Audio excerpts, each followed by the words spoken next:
with the UK now for several years. It was a good meeting. Had a great meeting with Benoit Charette, who is the Minister of the Environment for Quebec. And that meeting was about how we can work together in our carbon markets, in our carbon restraint program of our climate commitment act, along with California and eventually other states from around the world. A very, very productive meeting. We've also talked to the private sector here, including, and I'm trying to remember Paul's last name. I'm sorry, Paul Bodner, who is the sustainability director for BlackRock Capital. Of course, this is one of the largest capital firms in the world. We're always looking at a way to create jobs. And also a meeting with the CEOs of the CEO organization. It's an international organization to try to encourage private companies to engage in this type of climate change activity. So that's just a few of the meetings we had. I think this has been a successful endeavor. But mostly the message from Glasgow is Washington State's leading the charge, and we're not alone. We have states and governors around the world that are joining us. This is good news. We always want to be ahead of our nation states. Washington wants to be ahead of Washington, D.C., and we are ahead of Washington, D.C., although we're very excited about the infrastructure bill that just passed and very hopeful that the reconciliation bill will pass to make further federal help to help our state continue in this path of clean energy jobs. So good news from Glasgow. Happy to take your questions. Great, thank you, Governor. For questions, why don't we have you raise your hands, and then if you want to turn on your video while you're asking your questions. Looks like we're admitting a couple other folks here too. So do we have any questions for the Governor? Looks like John Sting. Good morning. Good morning. Morning. Governor, have you mapped out any cost figures? Have you mapped out any figures yet on how many vehicles the state will have to convert to zero emissions vehicles, and have you mapped out a cost on that yet? These are cost effective. Yes, we have assessed the cost effectiveness. They're cost effective because you can get off of gasoline and diesel. And as you know, we've seen significant price spikes in those fuel sources. Electricity is much, much cheaper. And we've had great success, both in the reliability of the electric vehicles we've already purchased for the state, and the employees have really enjoyed them. They're very quiet, they're very safe. They have great acceleration. Of course, we always obey the speed limit when we're in state operations. But yes, we have done that. I don't have a number off the top of my head, John, as far as number of vehicles involved. I will ask my staff to get that to you, and we'll share it with everybody. Okay, thank you. And I'm also asking for a cost figure when they're compiling. I'll do that. Thank you. I'll do that. Yeah, I may note, though, that like many things in the world of clean energy, the capital cost usually has, and then not an insignificant figure, but because you reduce your maintenance costs and your energy costs over the lifespan, it becomes cost effective in many, many ways. And fortunately, the price of these alternative sources of energy, new kinds of propulsion, are going down so dramatically. In solar energy, wind continues to come down. Electric cars, the capacity is growing rapidly. By the way, we're part of this revolution in transportation in our state. I'll just note two companies, one Vicinity up in Ferndale. It's our first all-electric bus manufacturing company in Ferndale. And Group 14 in Maltby, which has developed a silicon-based anode for an advanced battery that might be able to increase capacity by 50%. And they're already working with car manufacturers so that we can have batteries with much longer life, longer mileage, obviously, between charging. So we are part of the transportation supply chain in Washington State, including the production of the first all-electric airplane, commercial airplane, and 9-seater in final construction in Arlington. So a lot of good things happening in our state. Thank you. Next, we have Corwin Hack. Could you also announce what outlet you're with, please? Go ahead. Good morning, Governor. Corwin Hake from Como Radio. You mentioned the passage of the initial infrastructure bill, and I imagine you've had a little time now to reflect on what that means for the state. The Seattle Times is calling it an $8.6 billion game changer for the state. What might that mean in specific terms? For instance, in more electric car charging infrastructure, that sort of thing. What do you envision coming out of this bill in terms of climate change goals? Well, it's going to help, a significant help. You mentioned the electric charging station infrastructure. The administration has been committed in its infrastructure to help this transition to clean fuels, and the infrastructure of charging stations is one of the most important ways to do that. So we're looking forward to that. But it also has meat and potatoes transportation dollars to help us. We actually have not had a chance to look at the exact last dollars involved in that. We'll have more to say that in the upcoming days and weeks. But it is a significant sum.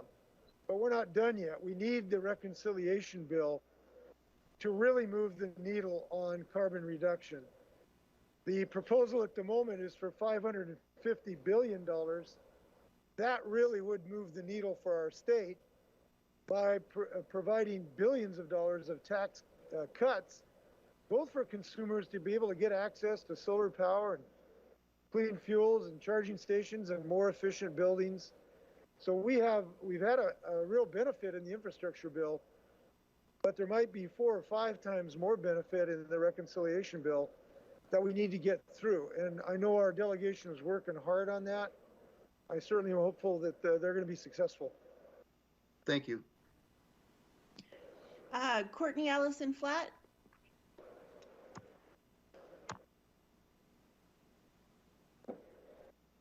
You should, you're muted, I think. And Sorry if you could say what outlet you're with, please. Thank you. Hi, Governor. I'm Courtney Flatt with Public Radio.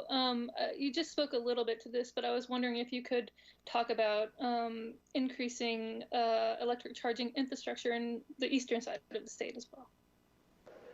Well, this is one of the benefits of the infrastructure bill, to extend that network. We've sort of had a good network, actually leading the country, as we always do, on our interstate system. But the next horizon is to get charging stations into the commercial districts, into the neighborhoods eventually, and those dollars will help that next horizon of expanding access to the charging stations. We want them in our shopping districts, so they're available when you go shopping. We want them near our schools, so you can pull up and get charged at school. That's the next horizon of charging station. And it's also important to develop that in our housing. Most people who own their own homes have an ability to charge today. I've got a little Chevy Bolt, tremendous car. I just plug it in from the basement. But not everybody has that. Those who are living in apartments and the like may not have that. So we need to develop that charging station and build it into our built environment. It's one of the things we need as we're building apartments and condos right now. So we hope those dollars can be of assistance, as well as advanced building codes. Very important part of this. Look, this transition is happening so fast. Ford's making an F-150 all electric here. Every auto manufacturer is now racing to capture the hearts and minds of consumers, because people essentially, when they get an electric car, they never go back. They're clean. They're very inexpensive to operate. They're safe and they're fast.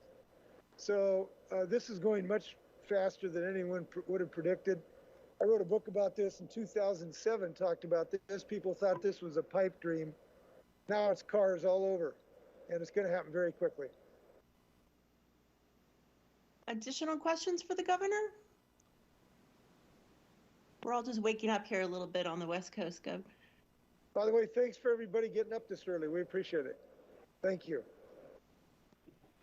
Other questions? Okay. Sorry to ask a question. Oh, we got one here? Jerry, yeah. I just wanted to follow up, Governor, if I could just, this Jerry Cornfield Daily Herald, if I could just follow up on your comment you just made. Since there are companies in Scotland. Are you making any making arrangements with any private contractors to provide those battery electric vehicles for the state fleet? They're far less available than the plug-in electric. Well, no, not right now. I haven't struck any contracts with any providers. But look, we're going to have a domestic supply, and we have a domestic supply of these vehicles. They're coming on like gangbusters. As I indicated, every single major auto manufacturer is now pursuing all electric drive cars and now pickup trucks as well. Light and heavy duty are also coming on. Amazon is now using Revion. It's an Illinois company making a delivery vehicle that's coming on like gangbusters. So I think the supply is going to be prodigious because the demand is going to be there, and the auto manufacturers really do understand that. We will be basically making a commitment. We've done it for our state fleet pursuant to the executive order I talked about, but we also will basically be committing to an all-electric fleet in sales by 2035, and that will happen as soon as the administration gives the green light for the California ZEV, zero energy efficient or zero emissions vehicles rule to go in effect. We will automatically go into effect when the administration strikes that deal with California. So I'm confident this transition is going to succeed.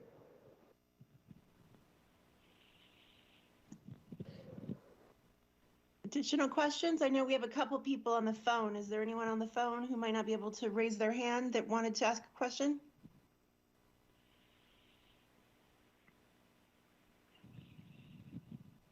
Okay, well, everybody have a second cup of coffee, and we'll see you when we get back.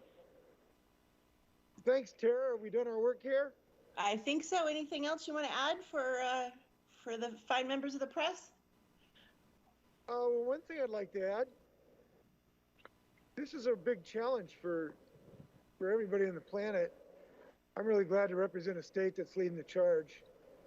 We're very proud of this in our state. And I think if people were in this building, there's 20, 30,000 people here right now, they would feel a sense of joint commitment of the people around the world. It's good that we're leading the world, but it's also great we're not alone. We are all in this together, and when you're with a group of people from around the world, it is heartening, it is inspiring, and it's a good day to be a Washingtonian. So thanks a million. Be well. All right. Thanks for joining us, everyone. Take care. Bye-bye.